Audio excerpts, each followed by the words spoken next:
muchas gracias por venir a esta charla que va a tratar sobre la historia del Amstrad. Tenemos la suerte de tener a un invitado de lujo este año, el señor Roland Perry. Jaime y Chema van a conducir esta entrevista y bueno, luego al finalizar, si alguien tiene alguna cuestión que hacerle, pues que aproveche ahora. Bueno, muchas gracias.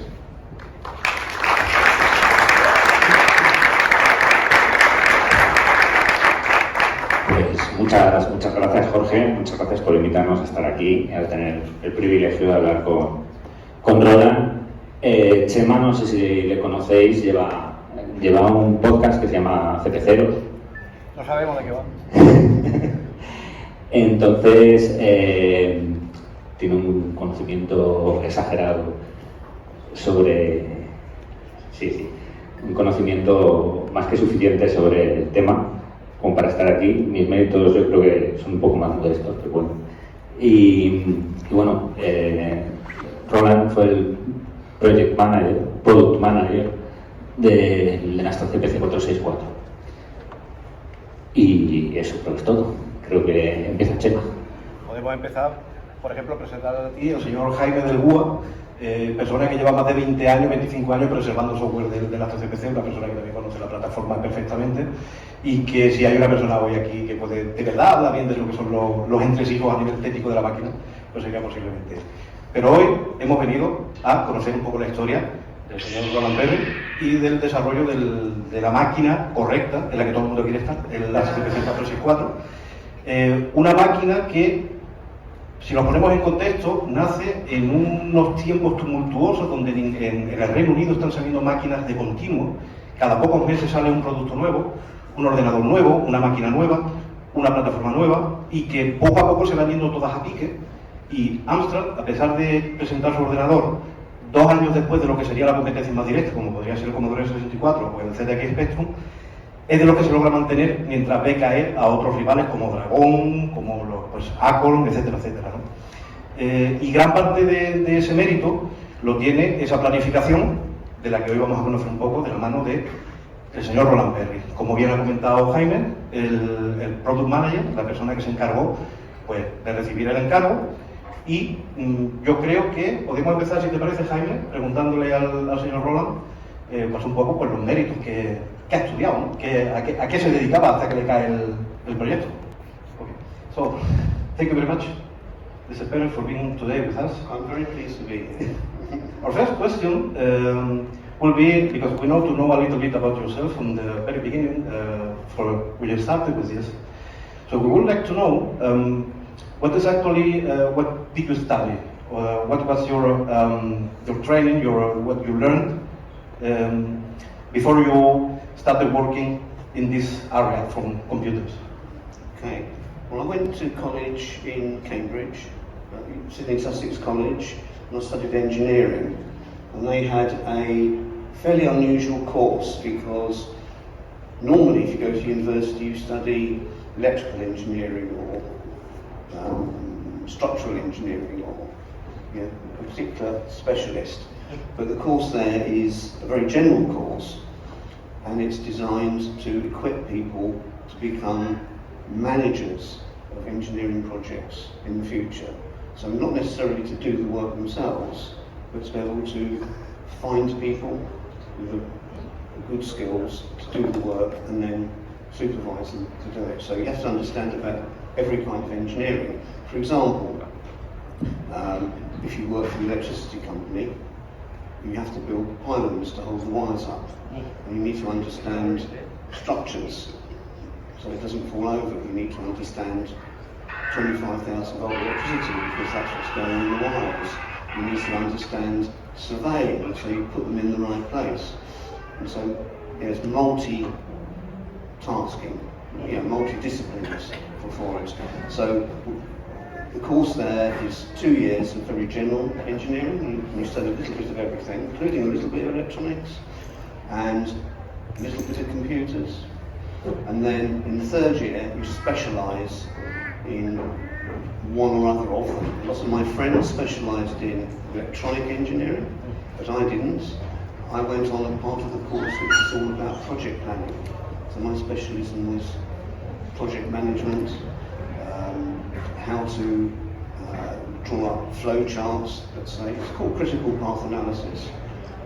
How you do that, how you do statistics, so how you can get results from experiments and then work out, are these results genuine or they're just an accident, and can I rely on them? And so that's basically the course I did. And I did that after being at school, where I also studied mathematics and physics and taught myself how to do computers, and I ran the school computer club as well. So that's my original training. Pues yo me voy a encargar de traducir las respuestas cuando pregunte Chema, y lo que ha dicho es que empezó estudiando una ingeniería electrónica, pero que se especializó en una cosa que en aquel momento le llamó bastante la atención, que era el project management. A él lo que le gustaba era gestionar un proyecto, para lo cual estudió pues, estadística y una serie de habilidades especiales que en aquel momento pues, era lo que más le llamaba la atención. Lo que ahora vamos a continuar es preguntando por cómo empezó el proyecto en Amstrad. So, Roland, the first time, as far as I know, the first time you saw this keyboard, you were not part of the Amstrad group. You were not working directly for Amstrad. No, that's correct. Amstrad every year had a different new product. So one year it might be a CB radio, another year it might be a camcorder. And that particular year they wanted to have a home computer because that was the latest thing. And so they found a couple of guys to design it for them. Unfortunately, they underestimated the task, and so it was running really late. And so the company I was working for, one of the things we did was help out customers in trouble. Okay, so Amstrad came to us and said, well, could you help us out with this computer? And they brought one of them along. It was actually very useful because we didn't have to worry about a case and a keyboard and whether it had a cassette in it or whether it was going to have a monitor, because they'd already decided all that. So our job was really just to design the motherboard and find some software to put in the ROM, the basic, and to produce 16 colours and sound and have a joystick and so on and so forth. That was our brief. Lo que le ha preguntado Jaime a Roland es que, bueno, que la primera vez que él ve este teclado, él todavía no estaba trabajando en Amstrad, y que él confirma que efectivamente que él estaba trabajando en una empresa externa, que Amstrad era una compañía que sacaba un producto nuevo cada año. Un año te sacaba radio de radioaficionado, otro año te sacaba vídeo, otro año te sacaba pues lo que fuera, y cuando deciden meterse en el mercado de la informática porque ven que hay mercado y que les puede interesar, tuvieron un primer proyecto que fracasa porque hay pues, dos personas que se iban a encargar de cierto trabajo y que fallan, pero que Amstrad por su parte ya había hecho el desarrollo de la carcasa, el teclado, de hecho la casetera es reciclada de uno de los equipos que ellos ya producían, y contratan al señor Roland precisamente para hacer lo que sería para que se encargue de que se haga lo que le falta, que es la placa base y el software, tanto la ROM de la placa base como de lo que sería el BASIC que vendría incorporado en la máquina. So, if I am not mistaken, Mr. Perry, the first product the first project that had Amstrad for the CPC was based on the processor 6502, and it had to be changed because of this delay in the development of the software on the ROM.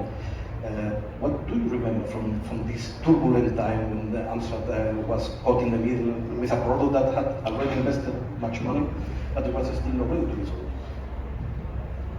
Home computers then were either a Z80, for example the Sinclair with the Z80, or there was 6502, for example the Commodore 64. So when you're making a new computer, you want people to convert their existing games, and a decision had been made long before that they were going to host 6502 because they were expecting people to convert maybe Commodore 64 games, maybe some Apple games. Okay. But when I went and talked to people who could assist in the project, they said, well, we could write a basic for 6502, but it would take us a year. And we could design a motherboard for a 6502, but it's going to take a year. But you want it doing in 6 months. However, if you can change it to a Z80, we can do it in 6 months because we've already done a basic for Z80, we've already done hardware designs, and that was how we flipped it. And in practice, there were just as many games for the Spectrum that we could have converted as there were for the Commodore 64. Chema ha preguntado que cómo fue ese cambio en el proyecto, ese primer cambio sustancial. Como comentábamos, el primer proyecto que presenta Amstrad, cuando decide fabricar un ordenador, en un primer momento se dirige a los ingenieros que no son capaces de entregar un ordenador funcional, entonces recurren a Roland, que trabajaba en una empresa que se llama Evento. Y Roland es el que, a partir de ese momento, organiza el proyecto. Y lo que pregunta Chema es cómo es ese cambio desde el proyecto original, que incluía un ordenador con un procesador 6502 de MOS, que es el mismo que lleva un Commodore 64, cómo fue ese cambio a un ordenador que iba a llevar un procesador distinto, un Z80 de Kilo. Lo que cuenta Roland es que él se dirigió a un grupo de gente, entre los que estaban son Richard Clayton y Chris Hall de Locomotive Software, que le dicen que ellos serían capaces de hacer un sistema operativo con un intérprete de BASIC para un ordenador si tardarían un año en hacerlo, pero que si el procesador no fuera un 6502, sino que fuera un Z80, el plazo se acortaría a 6 meses. Entonces, es en ese momento en el que Roland decide plantear a Amstrad, porque recordemos, en ese momento Roland todavía no está trabajando para Amstrad, sino que está subcontratado, decide plantear a Amstrad que es necesario cambiar el procesador del proyecto original, pasar del 6502 al 180. El motivo por el que Locomotive decide, o le dice a Roland que es mejor hacerlo con un 180 es porque Locomotive había hecho un intérprete de BASIC para Icon poco tiempo antes, entonces lo tenían fresco, solamente tenían que adaptar ese intérprete de BASIC al nuevo hardware, mientras que si tenían que pasarse a 6502 iban a tardar bastante más.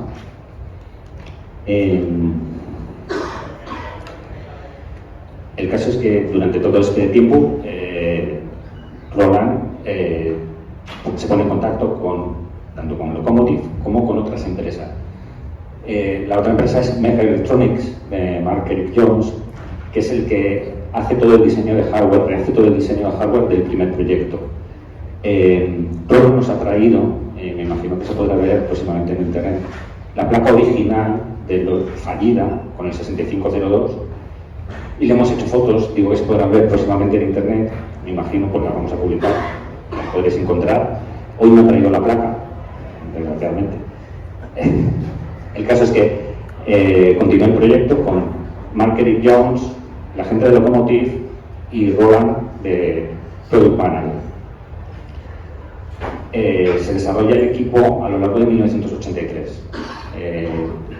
Cuando asume el proyecto definitivamente Roland es en agosto de 1963 y Amstrad les ha dado un tiempo límite hasta diciembre para que desarrollen ese producto, y durante ese tiempo fabrican una serie de prototipos que van a ser en Amstrad CPC 464 y se lo envían a una serie de compañías para que en el momento del lanzamiento o en el momento como mínimo de la presentación del equipo, que va a ser en abril del 84, haya una serie de juegos, un paquete de software que convenza a la gente de que tienen que comprar un Amstrad. So, Roland,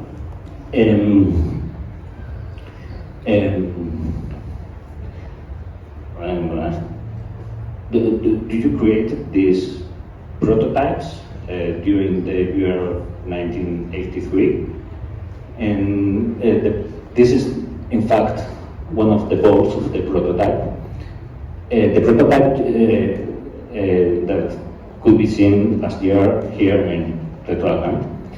And you have these prototypes, you made them to send them to the software companies in order to create some software for them to show when the Amstrad CPC was presented, isn't it?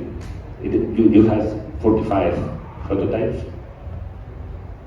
Okay, so when we joined the project, I think there were probably 5 of these grey keyboards, but we said if you want people to write software for it, they need something better than just a photograph of the prototype and a manual telling them how to program it. They actually want a real pre-production unit to experiment on.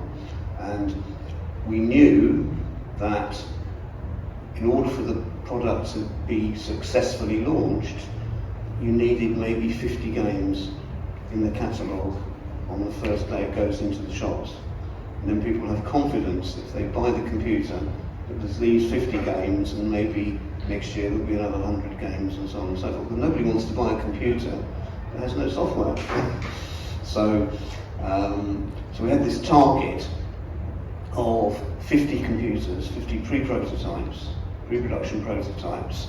So Amstrad ordered another 50 of those, and we designed the motherboard and had in it, because the logic, we had a custom logic chip. Custom logic chips take 3 or 4 months to manufacture. It's a very long process, just like a ROM takes 3 or 4 months. Once you give them the code, it takes them that long, or used to take them that long, to actually deliver you the ROM chips. So we had a board, and there were 2 sockets in it. One had 4 EEPROMs, which we put the software into, and the rest of it was a custom designed simulator for the logic chip that was going to be just the one chip eventually. So our biggest task really at that stage was to engineer and then produce those 50 prototypes. And because our company was used to producing prototypes, it wasn't very difficult for us. It was a lot of work, but we knew how to do it. You also had to take consideration that nobody could clone this. Well, yes. I mean, one of the reasons, there's 2 reasons why we decided to put all of the logic into a single chip. First one is it makes the motherboard simpler. So instead of 50 chips, 40 or 50 chips that you saw inside some other home computers, there's just one. Okay. Now, the failure rate for small logic chips was about 2%. So if you put 50 of them in a board, then half the computers aren't going to work. Whereas the failure rate on the custom chip is, even if that is 2%, then 98% of the computers work. So it's really quite, that's not a difficult decision to make. It's also cheaper to make one chip than to buy in 40 or 50 chips, and easier to manufacture, and people will have difficulty cloning it, because if you make a computer out of standard logic chips, they can read the numbers on the top and just go off and buy them in the shop just like we would have done. Whereas we just had one chip that said Amstrad 4007 or whatever, and they didn't know what was inside. Bueno, Jaime le ha preguntado que efectivamente después de estos cambios, cuando ya la cosa empieza a ir, ellos consideran que necesitan software para la máquina, ¿no? Y que se les ocurre la idea esta de de crear prototipos de preproducción para enviarlo a las compañías de software para que pudieran trabajar ya en la conversión de software existente o crear software nuevo para la máquina, porque Roland considera que necesita que la máquina el día 1 en el supermercado tenga aproximadamente 50 juegos para que la persona que compre el ordenador no diga, joder, he comprado un ordenador y no tengo a qué jugar.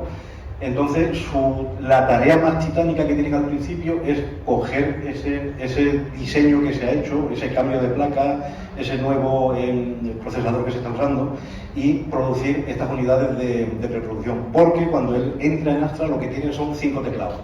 No teclados de la máquina completa, sino teclados, las teclas. Y a raíz de ahí, pues tienen que crear lo que serían los prototipos que se le enviarían a las casas de software. Nos ha explicado muy detalladamente algunas de las decisiones lógicas que había detrás del diseño. Si no lo he entendido mal, entiendo que habla del chip del Guitar que es un chip que está creado expresamente por Amstrad, diseñado por ellos, que lo que hacen es reducir conjuntos de circuitería lógica en un solo chip custom que se fabrica, y lo hacían por dos motivos. Uno, porque se podría hacer con lógica discreta y llevar 40 chips en la máquina, pero claro, si lo tienes en uno, estás, por un lado, abaratando costes de producción. Segundo, si tienes un fallo en un chip, el 98% de la máquina está bien y no te fallan 40 como en el otro. Y también porque al fabricar este chip, que es personalizado por Amstrad, nadie lo puede replicar. No puedes llegar y decir, pues tengo aquí una placa con 40 chips que son de, como se dice en off the shelf, que son directamente de la estantería, que son, cualquiera los puedes comprar y que coges el número de serie, lo encargas, te los pide y lo puedes replicar y hacer un clon de esta parte de la circuitería que lleva el CPC.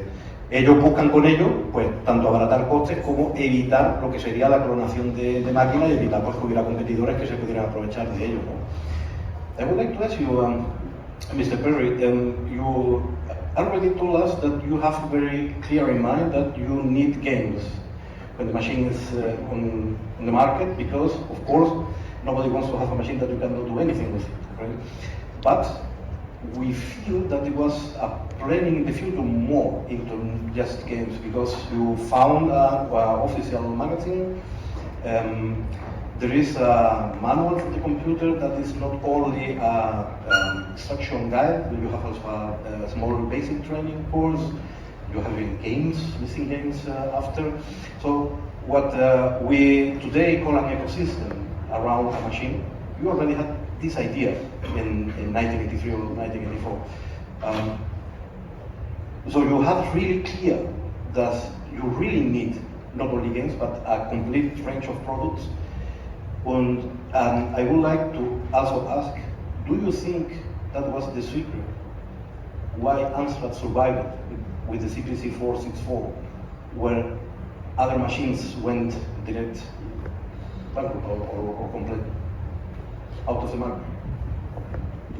I think that in those days, most parents bought their child a computer because they thought it would be helpful to educate them about computers. It wasn't just to play games. If you wanted to just play games, you'd buy a console, not a computer. Okay? It was a lot of money. I've spoken to somebody who said it cost his parents a whole month's salary just to buy the computer. It's a big investment, and you therefore have to have an incentive to make that investment.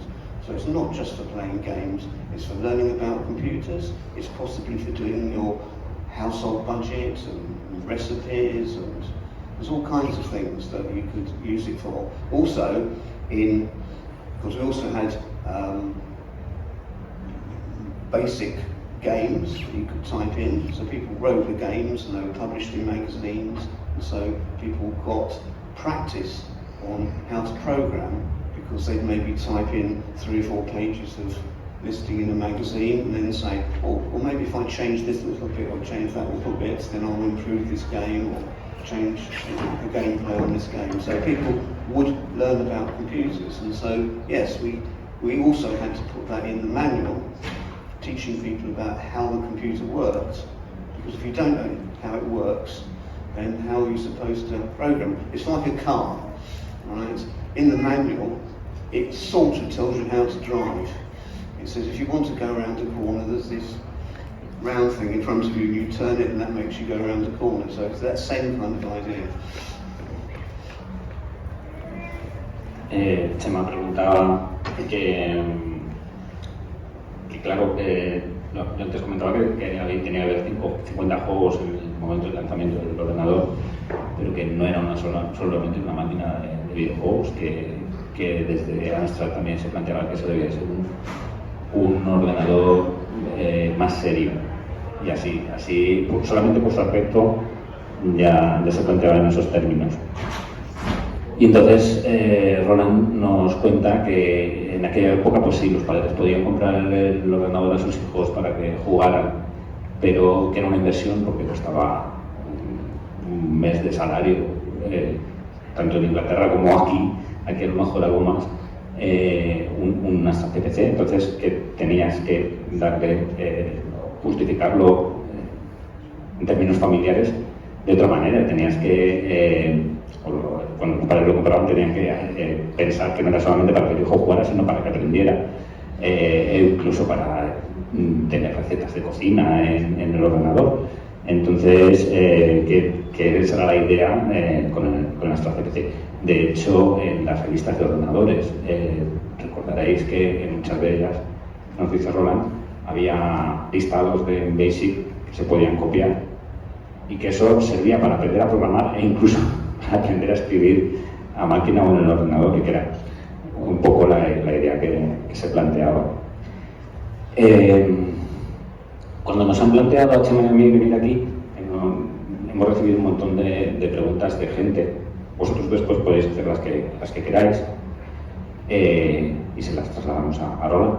Pero a mí, por ejemplo, una que me planteaba un programador de Amstrad CPC, Mauricio Muñoz, Six, algunos le conoceréis, era que me quería que le preguntara a Roland que cómo fue el primer año después de que apareciera el ordenador, el Amstrad CPC 464 en el mercado, que cómo fue ese primer año. Que si fue, que a él le parece, por lo que ven las revistas, que fue una locura, porque Roland presentó el ordenador en un montón de sitios y fue la cara visible del ordenador. Y que luego es algo que más adelante no sucedería en los siguientes lanzamientos. So, Roland, during the first year after the release of the Amstrad CPC, you were the face of the Amstrad CPC. You sold the computer in many places in England, even in France, maybe. You went to France to show the CPC. You went to France to show the CPC. So it was your face in the magazines, the Spanish magazines even. You were the man behind the computer. How was that first year after the release of the computer? Well, actually we weren't expecting to sell a huge number, okay? Our target was 100,000 computers. Now, in those days, a lot of computers were sold to schools, and school would buy one computer and put it on a trolley and wheel it around from classroom to classroom. 100,000 computers is only enough probably for one child in each class to have one at home. So we aren't talking about selling one to almost half of the children. So it wasn't enormously ambitious, but it was still enough computers to make the project a success. Okay. Well, what happened was that we also, not me, but people doing the commerce and the sales in the company decided, well, as well as selling this in England, and we would sell it in the same sorts of shop where you would go on the high street and buy a video recorder or a television set or a satellite dish or something like that. As well as selling them in England, we could also try and sell them in France and in Germany and in Spain, and they were our main markets at the time. So we started a subsidiary in France, which was owned by Amstrad, and we built a relationship with Schneider in Germany and Indiscomp in Spain to also do distribution in those countries. The other thing we did, which I think was quite important, was we said, well, actually, everyone else who's trying to sell to these countries ships them a manual that's written in English. So why, it won't take us very long to translate it into French or German or Spanish, and that will make this computer much more acceptable to them. And think, oh, somebody's actually bothered to translate this user manual into our own language, and then doesn't assume we can read English. And I think that was, again, a reason why it was successful in those 4 markets. Pues Jaime le ha preguntado que él era la cara visible del CPC antes de que Alexander tomara el protagonismo y que ese primer año que con este ajetreo de conseguir el software y de preparar el lanzamiento y tal, que debió ser una locura, y que le ha preguntado si, por ejemplo, él también, ¿no?, había ido a la presentación en Francia y tal. Roland nos contesta que en esos tiempos era típico, por ejemplo, que en una escuela compraran un ordenador o para toda la escuela o para toda la clase, y entonces había pues montones de niños que tenían un solo ordenador y que se iban turnando, y que por lo tanto pues había mercado, había esa posibilidad de llevarle ese ordenador a la casa del niño, porque el niño no iba a estar saciado, ¿no?, del tema de la escuela. Entonces la primera decisión que tomaron era que la distribución tenía que ser muy accesible y que en vez de estar en comercio especializado, pues estaba en tiendas generalistas. Lo que aquí en España se conseguiría, pues la típica tienda pequeño electrodoméstico que todos hemos conocido, o en grandes cadenas también, ¿no?, del high street, de lo que serían las zonas comerciales, pues tendrían ese ordenador junto a lo que sería un departamento típico de electrónica con videocámaras, televisores, etcétera, etcétera, ¿no? Como Aranchu solía decir normalmente, que el camionero y su mujer lo vieran y lo compraran. Entonces, otra de las cosas muy interesantes que nos cuenta Roland es que, por supuesto, ellos tenían interés en explorar otros mercados, pero que como ellos no tenían ese conocimiento del mercado, ellos se asocian con diferentes compañías, pues con la chica esta de Francia, con Schneider en Alemania, pues luego con José Luis Domínguez en España, y que la primera decisión que toman, y que cree que es crucial para el éxito de los equipos en los principales mercados donde lo explotaron, es traducir el manual. Porque hasta ese momento lo normal era que una compañía inglesa, cuando empezaba a funcionar en otro país, te mandaba el manual en inglés, y si tú eras francés, pues hola, te quedabas que no te enterabas de nada, ¿no? Y que son este tipo de esfuerzos de marketing lo que hizo que le fuera más fácil el hecho de poder distribuir estos equipos en otros territorios que no en Inglaterra. Mr. Perry, can you just tell us that you had an interview before so the computer were so affordable in the markets, and speaking about the language, the manual translated and so. In Spain, we know very good the case, because José Luis Domínguez is a very well-known person here in Spain, with books written about the man, and the history about how he went to England to negotiate the buying for machines, as well as like a normal importer, and at the end he brought games and decided, so I give you the games, then give me the distribution. I wanted to ask, how was this process of looking for the companies who will be receiving these prototypes? How did you decide which partners will you trust sending one machine, so they will not betray you selling the product to the competition, and that they will actually really produce something, and not just have the machine and not do anything? Well, I have to admit that wasn't me. There was people working in the sales and marketing department who had contacts internationally, so they did all of that. But they would come to me occasionally and say, we think we want to sell this computer to Spain. Could you translate the manual into Spanish? Could you put any key on the keyboard? Is that possible? And that would be my job then to say, yes, that is possible. And they would say, well, how long will that take, and how much will that cost? And then I would tell them, and they'd say, good, yeah, I'll go off and do that then. So it was the decisions about who to pick as distributors was not my department. Just like I had no influence over which shops on the high street they sold it in, because there were something like 6 or 7 different competing stores. There was Rumbelows and there was Curry's and Boots. There were lots of different retailer chains, and it was up to other people to decide which of those would get the rights to sell the computer first. Now, they would say, we think we want to sell this computer to Dixon's, which is a big chain in the UK. Would you go and talk to the people at Dixon's and tell them about the computer so they can decide that, yes, this is something we're happy to put in our shop? So I'd go off and do that, but I wouldn't choose the people that I was going off to see. Does that make sense? Yeah. No sé si le preguntaban por las compañías. Se me ha preguntado cómo es el proceso de contactar con las compañías que iban luego a distribuir el ordenador o... La primera pregunta era los que iban a hacer la comisión de los juegos. Ya. Él ha dicho que no estaba a cargo de eso, pero que... Ya, yo creo que no los ha entendido. Sí, él ha dicho que su departamento no se encargaba de eso. Vale.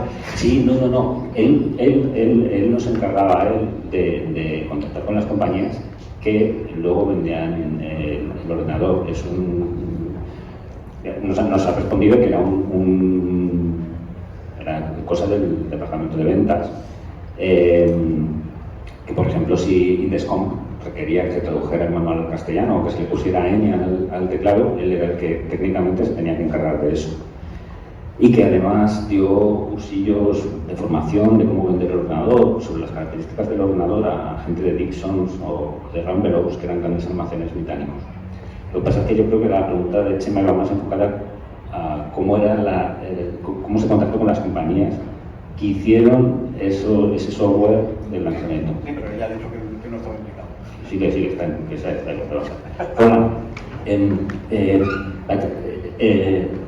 Chema asked about the companies who were involved in the retail part.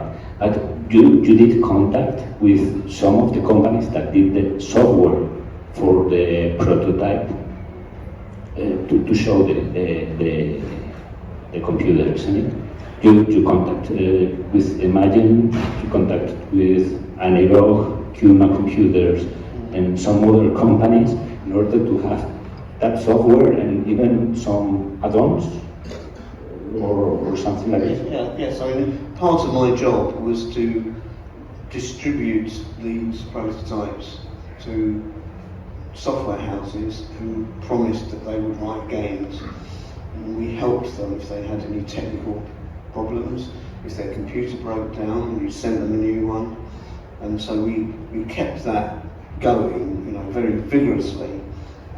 And as soon as some of them had written a game, then we would add it to our kind of little pile. So when they went to see a retailer who wanted perhaps to sell a computer, we could say, well look, in 6 months' time, when these are actually on your shelves, there'll be 50 games. At the moment we've got about 5 or 6. Look, I'll show you this one and this one and this one.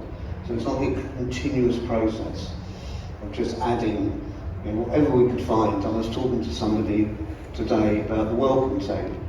And in the welcome tape, there's lots of examples. There's an example of colour, there's an example of sound, there's an example of graphics, and there's a couple of examples of games. And somebody said, well, how did you choose those 2 games to put on the welcome tape? And the answer is, well, they were the only 2 I had at the time.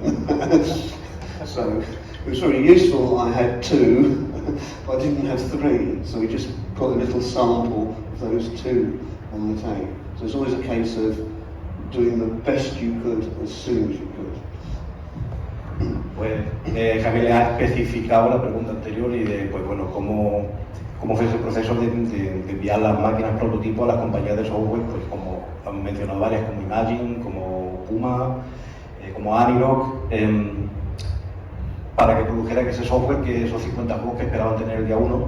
Y Roland nos contesta que fue un trabajo muy muy de constancia, muy intenso, muy de estar detrás de ellos, ¿no? Para que efectivamente cumplieran la parte del trato y que pudieran tener pues esos juegos terminados. Y luego nos comentaba que también tuvo un pequeño, bueno, que hay una pregunta, ¿no? Que la cinta de inicio vienen pequeñas demos de diferentes programas y diferentes juegos, que bueno, que una pregunta podría ser, pues, cómo se decidió qué demos entraban ahí, y que claro, que básicamente ahí sí que no hubo mucha elección, ahí era pues lo que tenían las compañías que se había confiado en ella, que se habían enviado un prototipo, pues de lo que iban teniendo, pues se les preguntaba, ¿no? ¿Me puedes tener una demo pequeñita de lo que tienes y tal? Y con eso compilaron esa cinta de bienvenida. I will actually come back to this welcome tape because I find this commercial decision very interesting because, of course, when you put on a computer like the Amstrad CPC, you get a blue screen with some letters already. And the first time, as a child, that you start on a computer, you look at the screen expecting marvelous things to happen, and it's a boring blue screen with already there. Actually, the idea of having a welcome tape that not only could show at home, but also at retail could have something on the screen that could catch the attention of the customers. I find that very clever. How did you come to, or how was this decision to decide, okay, we need some material actually to put on the computer, on the actual computer, in order to attract the customers to mine, not to the Sinclair or the Commodore or the other computer was at the time? Well, I think that was just part of the culture at Amstrad. And we just embraced that culture because every product that they produced, they had very professional marketing material. And so the welcome tape was just a piece of marketing material that ran on the computer. It wasn't printed on a piece of paper. We said, well, rather than just hand out a piece of paper and say, this is a photograph of a computer working, you could just write some software and it would be in the shop. And it would actually be, so the salesman could say to the people, look, this is what this computer does. And we did exactly the same with the PCW word processor that we produced effectively in welcome tape to PCW. So when people went into the shop and said, well, what does this do? Rather than just say, well, you can type letters on it, said, look, here's a letter we've already typed. You can watch it doing it, and that just becomes much more persuasive to the customer if that's something he wants to buy. Le he preguntado a Chema, precisamente por la cinta de bienvenida de la que hablaba, cómo fue la idea de incluirla en el pack de lanzamiento. Le pareció una idea muy inteligente. Y Roland nos cuenta que era parte de la cultura de Amstrad. En realidad es un producto de marketing que sirve tanto para enseñar las capacidades del ordenador como para vender. Y no tener en el momento en que enciendes el ordenador solamente un mensaje con el BASIC y un cursor parpadeando, para que pudieras hacer algo más, ver en qué consistía este ordenador, como podían ser también las revistas que acompañaron el ordenador desde el primer momento. Tengo que decir que yo tengo una ventaja sobre Chema y por eso he reorientado un poco su pregunta anterior, y es que ayer hicimos una entrevista, bueno, no hicimos una entrevista, se grabó un programa de un chico que está en YouTube que se llama Las Cosas del Retro, que me imagino la publicará próximamente, donde podéis ver también a Roland en esa entrevista que hicimos ayer, Pablo Forcén y yo. Hay algunas preguntas repetidas respecto a lo que estamos haciendo hoy. Entonces yo cuento con la ventaja de la respuesta que me dio ayer, que Chema no conoce, y por eso me he adelantado un poco. Creo que ahora lo que sí nos podemos mover a lo mejor un poco hacia otros de los proyectos que dirigió Roland. So Roland, you were responsible for the Amstrad CPC 464, but also for other projects for Amstrad. And the next one was the 64, and so others. What do you remember about the 64 and the following projects? Well, we produced the DDI-1, which is the external floppy disk for the 464, very early on.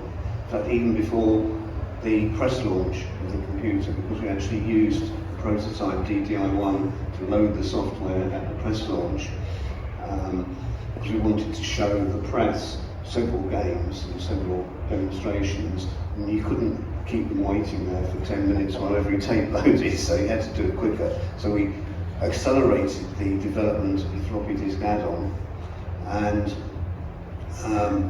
and then that became a product that people bought. So software houses used it to do their product development and to load games in quickly, so they could write a game and put it on a disk and load it up and say, maybe we want that colour different and this screen different, and that. So they could actually accelerate their development of the games.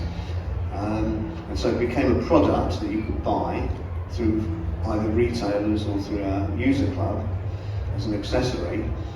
And fairly soon, people were saying to us, well look, I've got this 464 with a cassette drive, and the cassette drive's a bit slow, and I bought a DDI1.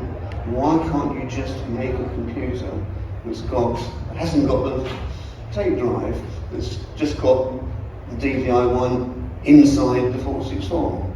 And so we produced that, and that's what 664 is. It's just a kind of it's just merging together the disk capability instead of a cartridge, instead of the cassette tape.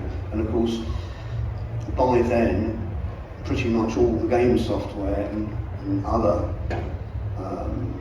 more sort of household utility type software, like word processor and things, most of those were available on floppy disks as well as they were on cassette. So it was no disadvantage to people that they didn't have a cassette actually in the same unit. Pues Jaime le ha preguntado, damos un paso adelante, seguimos, ¿no?, con el resto de proyectos que él ha tenido, pues le pregunta por el desarrollo de otros productos, como por ejemplo el 664 o máquinas posteriores. Roland nos comenta que bueno, después de tener creado el 464, pues se dan cuenta de que la cinta es lenta para hacer demostraciones a la prensa, incluso para que las compañías de software desarrollen los juegos no tenían como hoy en día kit de desarrollo en el que tú trabajas en un PC y luego compilas, no, ellos trabajaban directamente sobre la máquina, lo que significa que para cualquier pequeño cambio era hacer cambio, graba, pierde un minuto, vuelve a cargar, pruebas cómo ha ido el cambio, falla, tienes que volver a cargar, entonces era muy tedioso. Entonces deciden que necesitan una unidad de disco para poder acelerar tanto lo que es las presentaciones a la prensa como para que las casas de software puedan desarrollar un poco más rápido. Y esto al final pues la gente le empieza, pues se acaba convirtiendo en un producto comercial que sería la FD1, que sería la disquetera externa del 464, y la gente les empieza a pedir que, bueno, ellos han comprado un Amstrad porque te manejas con un cable corriente, pero que ahora tienen una unidad de casete que no utilizan porque han comprado una disquetera externa, que por qué no hacen una máquina en la que recuperen un poco pues esa filosofía de un solo cable y de volver a tener la unidad de disco incluida en lo que sería el chasis, porque en el fondo no usaban el casete.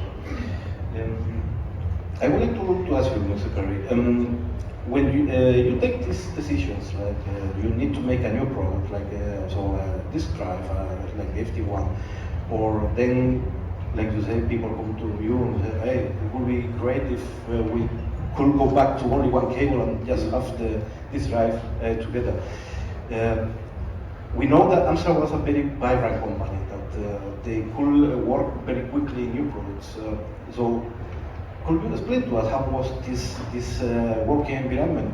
How was this developing of a new product once someone has an idea and go to you and say, hey, it would be great that we make now this? Will you have time pressures? Will be enough money to do the things, or will you have to work a little bit with the resources you have? Well, some of the decisions about a new product would be obvious, like I say, putting the disc inside instead of the cassette. Other ideas, we would get suggestions. So our customers, our people, who bought the computers write to us and say, well, why don't you do a light pen? Okay, and we say, well, maybe we don't want to because not enough people are going to buy it. You know, you might want one, and he might want one, but there's not 50,000 people who want one, so we're not interested. Okay, other ideas would come from the companies like Dixon's, who say, well, a lot of the customers come into our shops and say, well, I'd buy this, but only if it had this extra feature in it. So that would trickle down to us. The sales department and the marketing department, they would have ideas saying, well, actually, why don't we make a new product that does this and this and this slightly different or better or cheaper than the current one. Sometimes I'd even have ideas, and then I'd have to go off and say, well, why don't we have a modem? Right? Because I was quite interested in communications and things like that. So it was probably my idea to have a serial interface and a modem. And then I have to sell that concept to the commercial people and say, I think if you have a modem, then enough people will buy it because it's worth us investing the engineering effort and putting it into production. About half the time, they'd say, no, you're just being a geek, Roland. Nobody wants that, only you want that, so we're not going to do that. But, you know, it's just a kind of a consensus, and there'd be several people in the company who would have these ideas or introduce these ideas, and we just have meetings all the time, not round a table, we just go and see one another and say, hey, why don't we do this, or shouldn't we do that? And it was all very dynamic and decisions were made very quickly, so you didn't waste lots of time. If the answer was yes, then let's start working on it tomorrow. If the answer is no, then don't bother even mentioning this again because we already said no. Chema preguntaba que cómo era el ambiente de trabajo en Amstrad, en la medida en que, en el momento en que se presenta ese 664, que es un cambio sustancial, pues que él tiene entendido que era un ambiente muy dinámico en el que se tomaban las decisiones. Y entonces lo que nos dice Roland es que sí, que algunos de los cambios que se introdujeron en los productos eran obvios, otros eran sugerencias.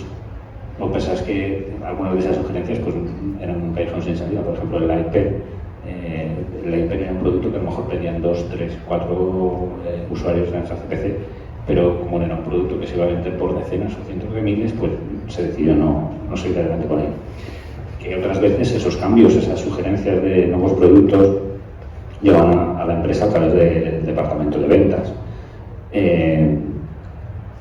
Pero que a lo mejor los productos que él hubiera introducido, como un modem o interfaz de puerto de serie, una interfaz de input-output, no llegaban a ningún sitio, no se llevaban a cabo porque él sabía que eran cosas que no se iban adelante. Que en todo caso, llegaban al consenso de que si se hacía algo, se hacía, que era un proceso muy dinámico y que en el momento que se decidía seguir adelante con un producto, se llevó a cabo, pero que si se descartaba no se esperaba que nadie volviera a plantear que se hiciera eso. So, Roland, and the next project you were involved after the 64 was the Amstrad PCW, isn't it? Yes. Well, I'd like to just talk briefly about the 6128, okay, because by a year, very soon after we introduced the 664, because 664 only needs 64K of memory, because all the games only need 64K of memory. Also, the Z80 can only address 64K at a time, okay? And games are being converted from the Commodore 64, is that number again? And they're being converted from the Spectrum, which I think had 48K, and BBC Micro I think only had 32K. So you didn't need more than 64K. So that made sense that the 664 should have 64K. Anyway, so we took this to America, and they said, nobody here will buy a computer with only 64K of memory. It has to have 128K. And we said, well, what do they think they're going to do with it? And they said, we don't know, we don't care. It's just that they refused to buy a computer with only 64k of memory in it, because that's last year's computer. So we've made the 6128 with 128k. We then had to sit around and think, well, what can we do with the 764k? And running CPM on it was one of the things that, if you like, rescued that extra capability, because you did need 128k to run CPM properly. At the same time that we were doing the 6128, we were also doing the word processor, okay, the PCW word processor, and that was another one of Mr. Sugar's ideas. He said, well, let's do a word processor, typewriter replacement. So I went off and I found some people to do the software and the hardware. By coincidence, it was the same people who'd done the 464. It didn't have to be the same people. Right? It could have been completely different people, but it just turned out to be the same people. So we're doing those two projects at the same time, but we also then said, well, we've done 6128 and we've got CPM on that. We probably need to put CPM on the 8256 as well. And so that kind of just all fell into place naturally. And so that was the next year's product. So first year had been the 464, and the second year was doing the PCW. A mí le pregunta, pues bueno, pues el siguiente proyecto que sería el PCW, Roland nos indica primero, ¿no?, que en un principio la decisión de tener 64K de memoria en el ordenador, tanto en el 464 como en el 664, viene porque al ser una máquina que se presenta después de otras máquinas, pues al principio pues no necesitaba más, porque los juegos y el software que había para máquinas como el Commodore eran 64K o el Spectrum que tenía 48. Sin embargo, cuando deciden asaltar el mercado americano, allí ya le están diciendo que bueno, 64K es tecnología obsoleta y que necesitan como mínimo 128K de memoria. De ahí viene la decisión de ampliar la memoria para el nuevo modelo que sería el 6128 y que además necesitan el software de CPM, el sistema operativo que era de hecho, hasta la famosa jugada de Bill Gates con el MS2, pues era el que estaba dominando un poco el mercado. Entonces, cuando deciden hacer un producto que se acabaría convirtiendo en el PCW, pues deciden, ya que habían tomado las decisiones con el 6128, pues deciden pues lo mismo, ¿no? Pues venga, más memoria, porque además va a ser un ordenador profesional, que sabemos que los textos consumen bastante memoria, y ya pues ya que habían tomado la decisión de usar el CPM, pues ¿por qué no usarlo también en la máquina nueva que estaban presentando, ¿no? A technical question. Many people. So today it's very easy to think, hey, that was not the best decision, maybe. But why you made the decision back in the day to use this 3-inch drive instead of the 5 or the 3.5 that was popular at the time? Well, actually, the 3.5-inch disc wasn't popular at the time. It was only 3 years later that it became popular, and it was also very expensive. A 3.5-inch drive would have cost as much as the whole PCW or the whole 6128. So that was not an option, just far too expensive. Also, the 3-inch drive is compatible with the 5.25-inch drive on an IBM PC. So you can literally unplug one and plug in. So you can either plug an IBM 5.25-inch drive into a 664 or 6128 and it will work immediately, okay? Or you can plug a 3-inch drive into an IBM PC and it will work immediately. There's a 3.5-inch drive was not compatible like that, so it would have been really difficult to transfer things between them. We didn't use a 5.25-inch drive because they were too expensive and too big. All right, so we wanted something that was compact and could, you know, fit into the sort of size of box that we were dealing with. There was two other options. One was a 2-inch floppy disk drive, which some people were trying to sell, and I looked at that and decided that wasn't popular enough. Well, it wasn't popular because no one had heard of it, no one was using it, and I said no, we won't buy that. And then there was another thing which was a continuous loop cassette, like on the Sinclair microdrive. and that had a really bad reputation, so I said, no, I don't want to use that. So really, the 3-inch drive was the only option. And what we did, contrary to what a lot of people have written, is we didn't buy some that were sitting in a warehouse unloved, because we wanted hundreds of thousands of them, and nobody has a warehouse with 100,000 unloved drives in it. So we actually had every single one that we used made specially for us by Panasonic. Chema ha preguntado una pregunta técnica que le ha surgido ahora, que es que ¿por qué se decidió incluir una disquetera de 3 pulgadas en la FDI, en la primera disquetera del 464 y luego en el 664 en el 6128? Y nos dice Roland que a él le pareció la decisión más adecuada en aquel momento porque las disqueteras de 3,5 eran muy caras. En esos primeros años 80 eran muy caras, no estaban extendidas en absoluto.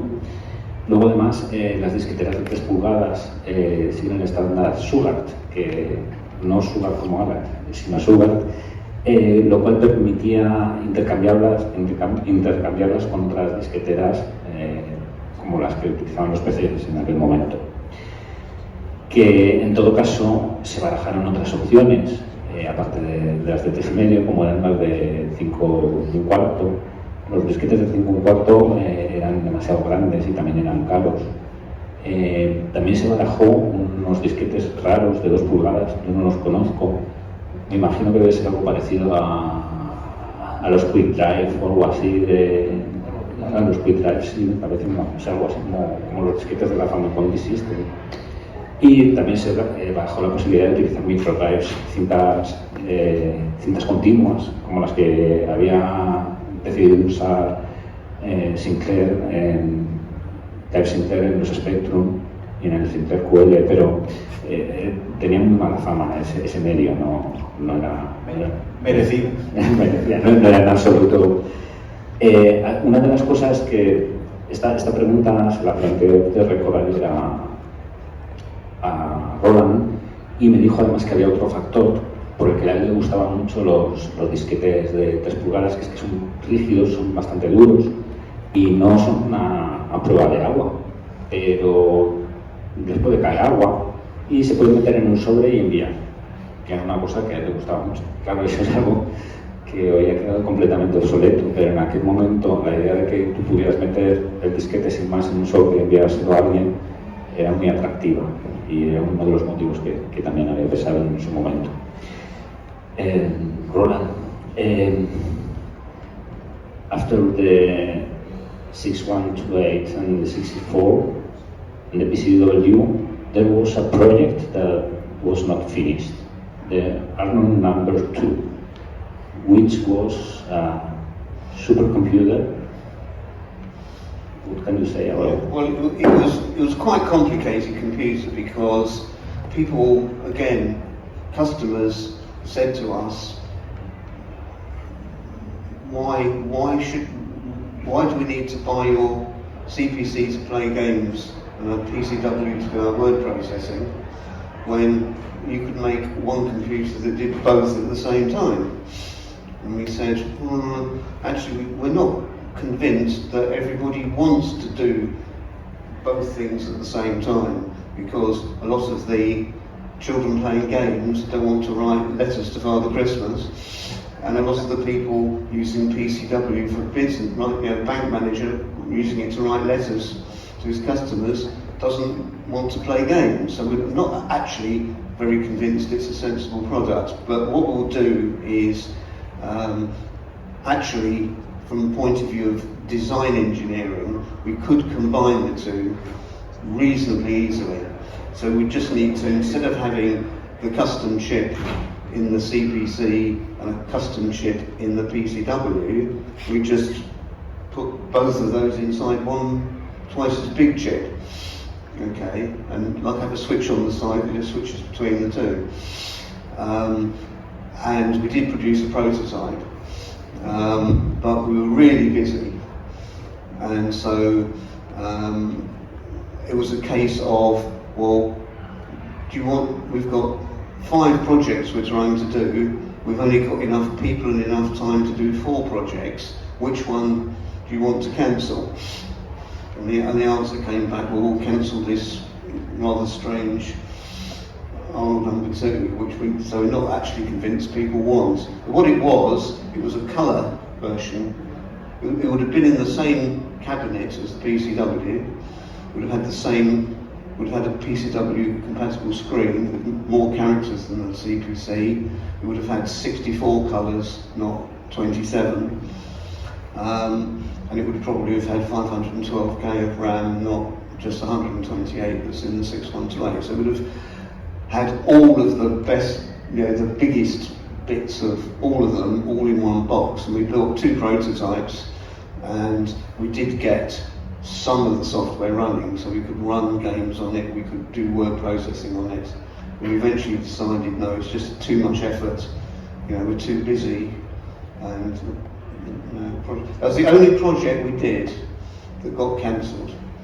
And that was very different from other companies, and I won't mention any names, but a lot of our competitors would start 5 projects and cancel 4 of them, and only 1 of them would get to market. And we're kind of like the other way around. Will this new machine be totally compatible with the old software from the CPC or the PC? Oh yes, it would be 100% compatible, so you could run you're running CPM from your PCW, any PCW games that people have written, you would run all of the old CPC software, and then if they wanted to, people could write new CPC software that had a bigger screen and 64 colours instead. Again, we weren't convinced that people would actually bother to write better, more exciting CPC games at that time, because they were too busy doing other things as well. Jaime le ha hecho la pregunta que todos estamos esperando por el sucesor, del supuesto rumoreado sucesor de la CPC, que sería el Arnold 2. Roland nos confirma que efectivamente estuvieron barajando la idea, de hecho se llegaron a hacer prototipo, que sería la idea era que había gente que le comentaban que tenían un ordenador pensado para jugar como era el 464, tenían un ordenador profesional como era el PCW, que por qué no hacían un ordenador que valiera para las dos cosas, ¿no? A día de hoy sabemos que se podía jugar con el PCW y que se podía hacer cosas profesionales con el 464, pero en ese momento pues había gente que le solicitaban eso. Entonces ellos pensaron que llegado el caso podían coger los dos kit array, el del 464 y el del PCW, y hacer una especie de super gate array con el doble de tamaño, de tal manera de que tuviéramos las dos, lo que sería la circuitería propia específica diseñada por Amstrad para cada máquina, unificarlas en una, y entonces hacer una especie de super CPC que tendría pues tanto las capacidades del CPC como las del PCW. Esto implicaría que, por ejemplo, él nos comenta que iría en la carcasa del PCW, que llevaría un monitor en color, igual que el CPC, que tendría las 80 columnas que tienes en el PCW en vez de las que tiene el 464, que manejaría 64 colores en vez de los 27 que tiene el CPC. Y yo le he preguntado que si de hecho el software hubiera sido, si la máquina hubiera sido compatible con el software que había anteriormente, y comenta que sí, que efectivamente que la máquina hubiera podido ejecutar tanto el software del 464 como el software del PCW. Se llegaron a hacer 2 prototipos, ahora le preguntaré por dónde están, y se llegó a ver el software en funcionamiento, es decir, que funcionaban. Y la idea, más o menos que había era que no fuera solo una máquina que fuera compatible, sino que tú pudieras crear software nuevo aprovechando esas características. Por ejemplo, podrías tener juegos de CPC con, también me había dicho que sería un 512 de... No he entendido si pero mucha más memoria, más de los 128 que traía el otro, con 64 colores de paleta, etcétera, etcétera, ¿no? O sea, que sería una especie de super CPC, super PCW, como lo pudiéramos indicar. Pero se quedó en prototipo porque era una compañía muy vibrante, pero que tenía muchas ideas de producto, pero que no tenía la capacidad de llevarlo todo adelante. Si había 5 proyectos simultáneos sobre la mesa, llegó un momento, los ingenieros no podían más que con 4 y tenían que descartar uno, porque no podían con todo, y decidieron que pensaban que ese ordenador no le iba a interesar a nadie, que el que quería jugar y quería el CPC, y que el que quería software profesional tenía el PCW, y que como pensaban que no iba a tener la respuesta que necesitaban del mercado para que aquello fuera rentable, decidieron dejarlo al lado. No obstante, él se echa un poco las flores también y dice que bueno, que en otras compañeras al revés, que pensaban que 5 proyectos y al final solo sacaban uno adelante, porque no tenían esa capacidad de trabajar en tantos proyectos simultáneos como tenían que hacer. Me comunica Jorge que nos hemos pasado totalmente. Nos van a matar. Nos van a matar. ¿Tú tienes alguna pregunta que le digas? Vale. Pues nos vamos a saltar la parte del PC 1512, que es otro de los ordenadores que diseñó, en cuya dirección estuvo Roland. Y antes de dar paso a las preguntas, vamos a decir 2 cosas. No sé si Jorge nos puede encender un momento la luz. Porque os iba a hacer una foto al público desde la perspectiva de Roland.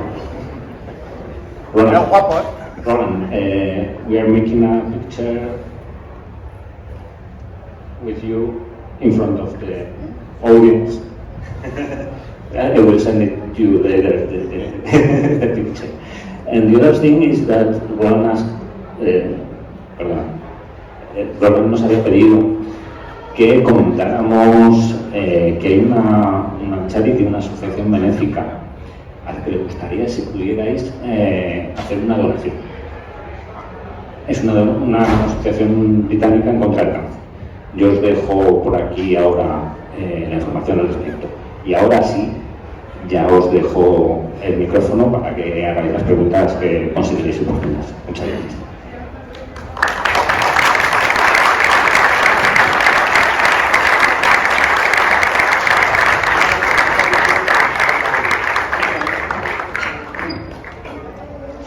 Nada, yo le voy a hacer solo una pequeña pregunta.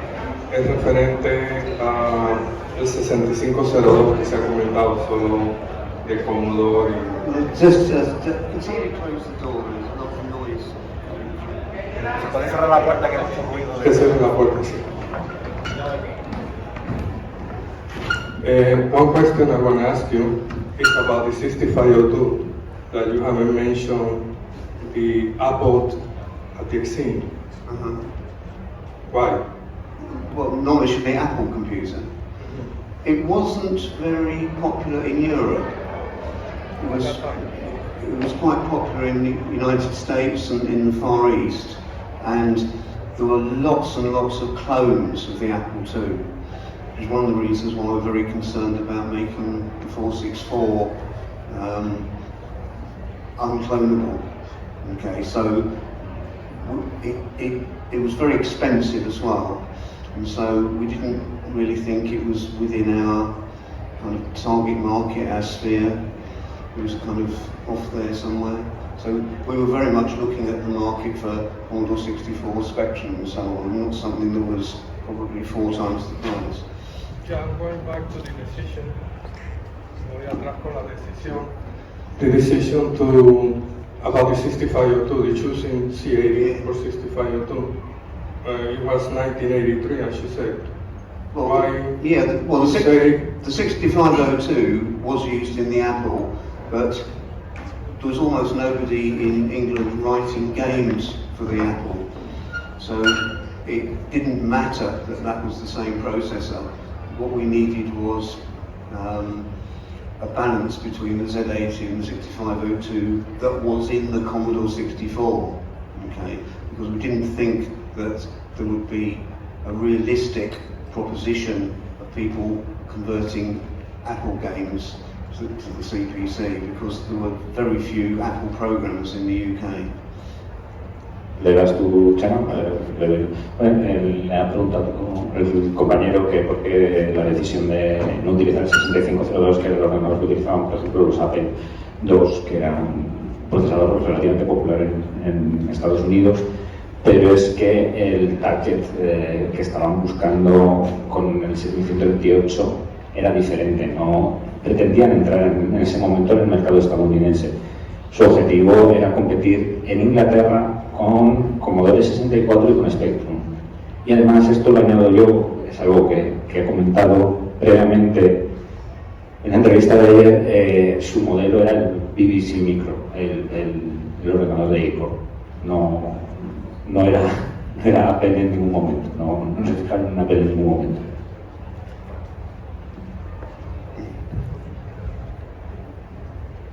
Hello, Mr. Roland.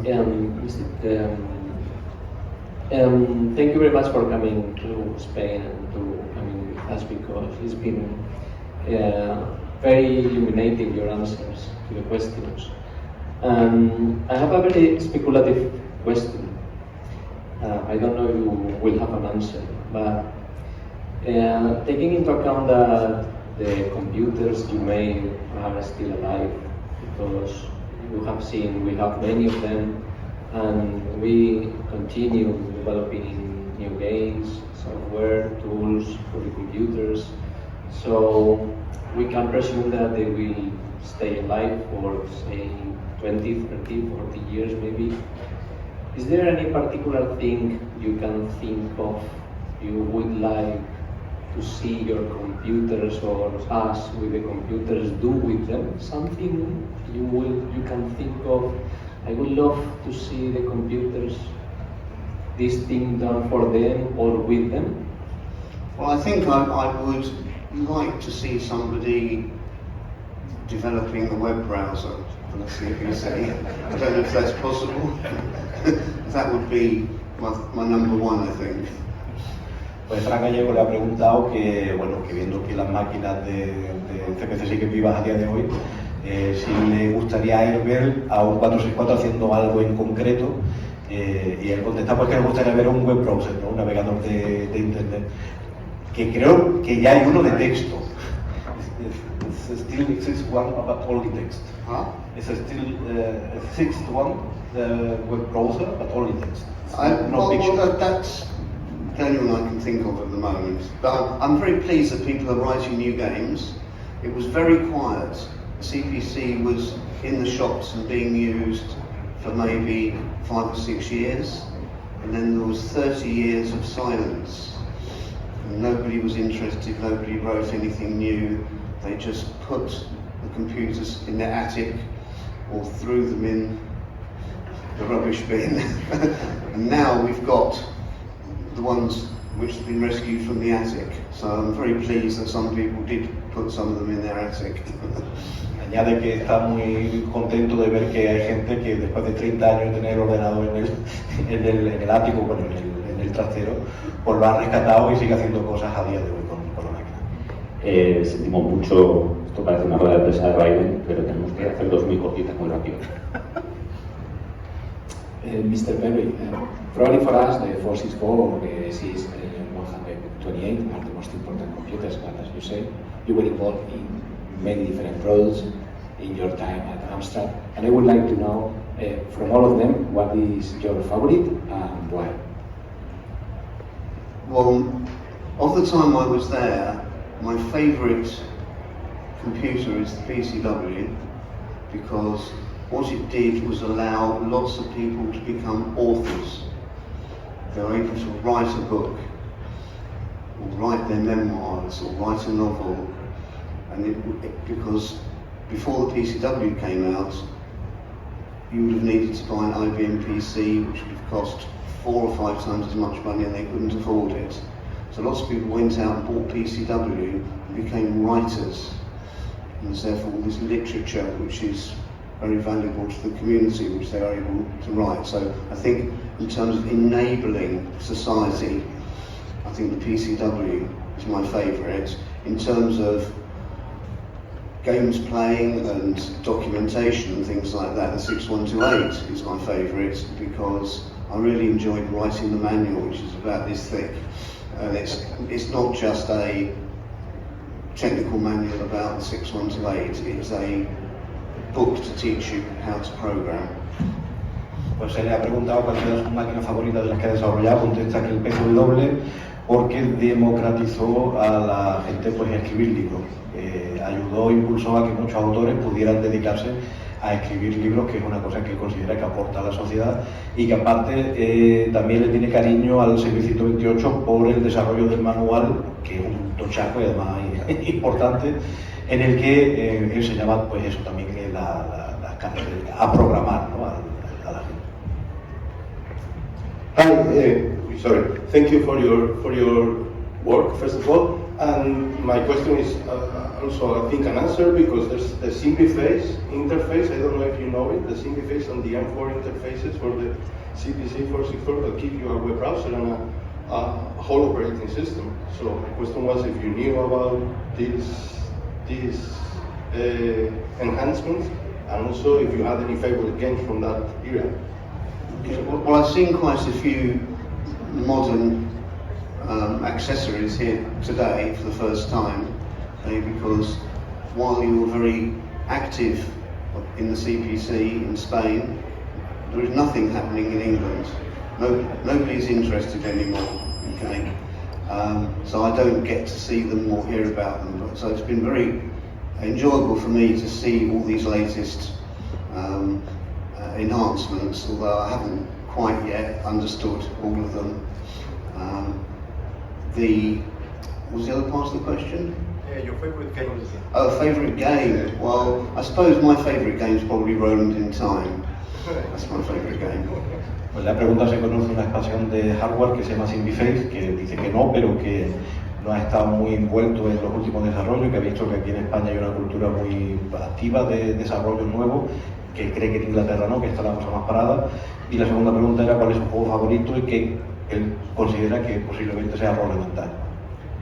Pues nada, tenemos que ir terminando porque están las horas esperando para entrar. Esto que lo iba a pasar por ahí o que el que quiera me lo pida, pues se lo facilito. Y muchas gracias a todos por venir aquí.